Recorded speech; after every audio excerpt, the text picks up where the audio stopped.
Breaking news చూస్తున్నాం. Phone tapping కేసులో SIT దూకుడు పెంచింది. తాజాగా కేటీఆర్ కు సిట్ నోటీసులు జారీ చేసింది. రేపు ఉదయం 11 గంటలకు జూబ్లీ హిల్స్ ఏసీపీ కార్యాలయంలో హాజరు కావాలని సిట్ అధికారులు నోటీసులు జారీ చేశారు. గతంలో ఇచ్చినట్లే మాజీ మంత్రి హరీష్ రావుకి ఇచ్చినట్లే సిఆర్పిసి సెక్షన్ 160 కింద నోటీసులు జారీ చేయడం జరిగింది. ఇప్పటికే హరీష్ రావును విచారించినటువంటి సిట్ అధికారులు తాజాగా మాజీ మంత్రి కేటీఆర్ కి కూడా సిట్ నోటీసులు ఇవ్వడం జరిగింది. 2026 అసెంబ్లీ ఎన్నికల సమయంలో ప్రతిపక్ష పార్టీ నేతల ఫోన్ ట్యాపింగ్ వ్యవహారం పైన విచారించనుంది సిట్. మొత్తం మీద సిట్ దూకుడు మాత్రం పెంచినట్లుగా తెలుస్తుంది. ఫోన్ ట్యాపింగ్ వ్యవహారానికి సంబంధించి ఇప్పటికే తాజాగా మాజీ మంత్రి హరీష్ రావును విచారించినటువంటి సిట్ అధికారులు మరోసారి విచారణకు రావాలని కూడా గతంలో చెప్పడం జరిగింది.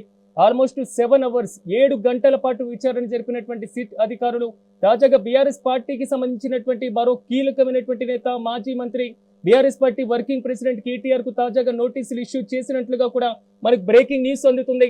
ఫోన్ ట్యాపింగ్ వ్యవహారంలో మాత్రం సీట్ దూకుడు పెంచినట్లుగా తెలుస్తుంది. తాజాగా మాజీ మంత్రి కేటీఆర్ కు సిఆర్పిసి సెక్షన్ 160 కింద నోటీసులు జారీ చేసినటువంటి తాజా బ్రేకింగ్ న్యూస్ ని మనం చూస్తున్నాం.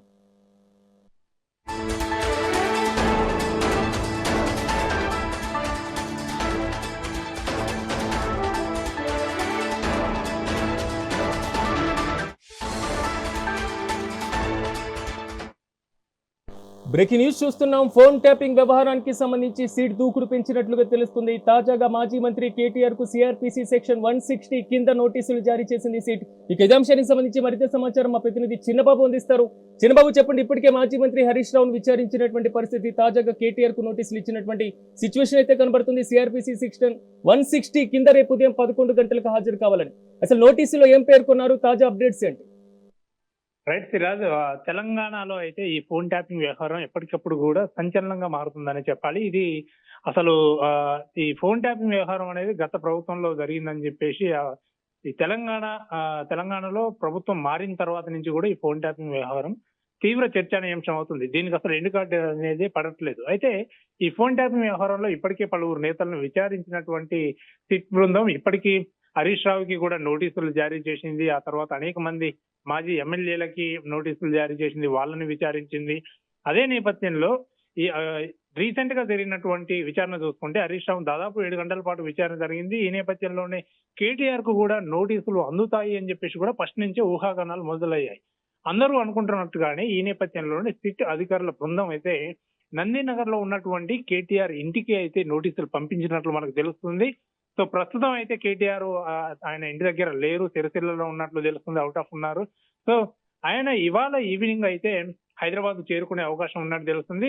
అయితే ఈ ఫోన్ ట్యాపింగ్ వ్యవహారంలో మొదటి నుంచి కూడా ఇటు బీఆర్ఎస్ లో ఉన్నటువంటి ప్రముఖమైనటువంటి నేతలు ఎవరైతే ఉన్నారో వాళ్ళని విచారణకు పిలుస్తున్నారు. వాళ్ళ నుంచి ఆ ఫోన్ ట్యాపింగ్ వ్యవహారానికి సంబంధించి కొన్ని కీలకమైనటువంటి అంశాల గురించి వాళ్ళని ప్రశ్నించి వాళ్ళ నుంచి కీలకమైనటువంటి సమాచారం కూడా రాబడుతున్నట్టు తెలుస్తుంది. సో ఈ నేపథ్యంలోనే కేటీఆర్ కి నోటీసులు పంపించడం అనేది ఇప్పుడు తెలంగాణ రాష్ట్ర రాజకీయాల్లో ఒక పెను సంచలనంగా మారిందని చెప్పాలి. ఎందుకంటే హరీష్ రావు చూసుకున్నాం మనం. హరీష్ రావుకు సంబంధించి ఆ ఫోన్ ట్యాపింగ్ వ్యవహారం ఆయన హైకోర్టుకు వెళ్ళారు. హైకోర్టుకు వెళ్ళిన తర్వాత అక్కడి నుండి కూడా సుప్రీంకోర్టుకు వెళ్లారు. సుప్రీంకోర్టుకు వెళ్ళిన తర్వాత సుప్రీంకోర్టులో కూడా కాంగ్రెస్ ప్రభుత్వానికి ఈ ఫోన్ ట్యాపింగ్ వ్యవహారం ఇంకా నాంచొద్దు అని చెప్పేసి కూడా దీనిపైన వెంటనే హరీష్ రావు పిటిషన్ వేయడం, హరీష్ రావు తరపున లాయర్ పిటిషన్ వేయడం, అక్కడ కాంగ్రెస్ ప్రభుత్వానికి ఎదురు దెబ్బ జరిగింది.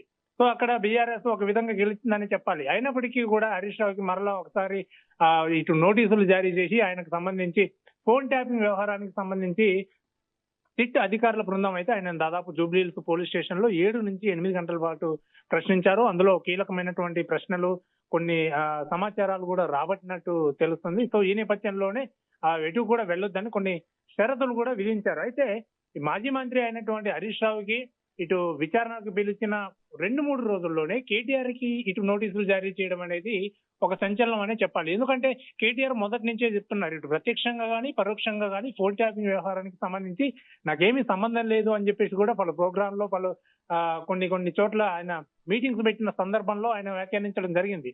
అయితే ఇటు నోటీసులు పంపడం వెనక ముఖ్యంగా 160 సిఆర్పిసి కింద నోటీసులు అయితే పంపారు. సో విచారణకి రావాలి అని చెప్పారు. ఇంకా పూర్తి ఇన్ఫర్మేషన్ అయితే ఇంకా మనకి అందలేదు.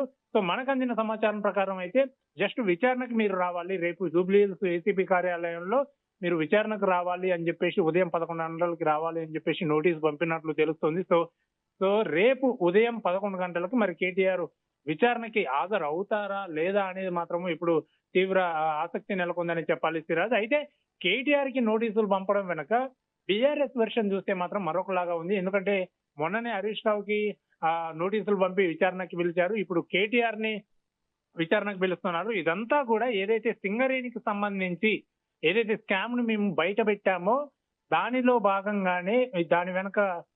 భాగంగానే కుట్ర పని బీఆర్ఎస్ నేతల మీద ఇటు నోటీసులు పంపి ఇటు డైవర్షన్ పాలిటిక్స్ చేయడానికి మాత్రమే ఇటువంటి నోటీసులు పంపి భయపెడుతున్నారు. అసలు ఫోన్ ట్యాపింగ్ కేసు ఒక లొట్టపీసు కేసు అని చెప్పేసి కూడా రీసెంట్ గా పెట్టినటువంటి మీడియా సమావేశంలో కేటీఆర్ కీలకమైనటువంటి సంచలన వ్యాఖ్యలు కూడా చేశారు. సో ఆయన వ్యాఖ్యలు చేసిన ఒక 1-2 days లోనే ఈ నోటీసులు జారీ చేయడం అనేది కొంచెము తీవ్ర చర్చానీయాంశంగా మారింది. ప్రతి ఒక్కళ్ళు కూడా దీని గురించి మాట్లాడుకుంటున్నటువంటి పరిస్థితి నెలకొంది ఇటు తెలంగాణ రాజకీయాల్లో. సో ఓవరాల్ గా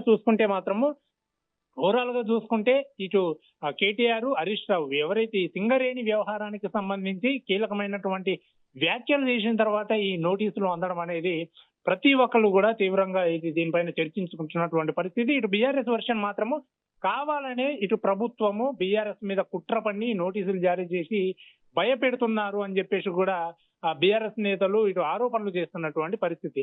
అయితే ఈ ఉడత ఊపులకు మాత్రం మేము భయపడము అని చెప్పేసి ఇటు కేటీఆర్, హరీష్ రావు చెప్పకనే చెప్తున్నారు. అయినప్పటికీ కూడా సిట్ అయితే నోటీసులు అయితే జారీ చేసింది. మరి రేపు ఉదయం 11 గంటలకి జూబ్లీ హిల్స్ ఏసీపీ కార్యాలయంలో అయితే కేటీఆర్ విచారణకి హాజరవ్వాల్సి ఉంది. మరి విచారణకి హాజరవుతారా లేదా అనేది మాత్రము వేచి చూడాలి Siraj. Right Chinnababu, thank you.